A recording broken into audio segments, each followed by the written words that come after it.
बिलवा के पतिया में कौन गुड़ हो, शिव गईले लो भाई।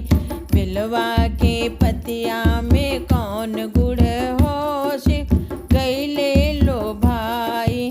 पूड़ी कचौड़ी शिव के मन ही न भावे, पूड़ी कचौड़ी शिव के मन ही न भावे।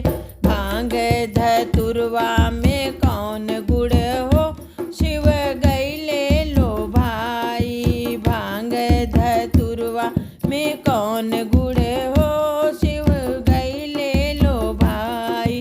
बिलवा के पतिया में कौन गुड़ हो, शिव गईले लो भाई। महला दो महला शिव के मन ही न भावे, महला दो महला शिव के मन ही न भावे। टूटी मड़ैया में कौन गुड़ हो, शिव गईले लो भाई। टूटी मड़ैया में कौन गुड़ हो, शिव गईले लो भाई।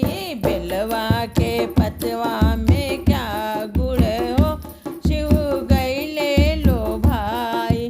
तोषक तकिया शिव के मन ही न भावे, तोषक तकिया शिव के नहीं न भावे। मृग के छलवा में कौन गुड़ हो, शिव गईले लो भाई। मृग के छलवा में कौन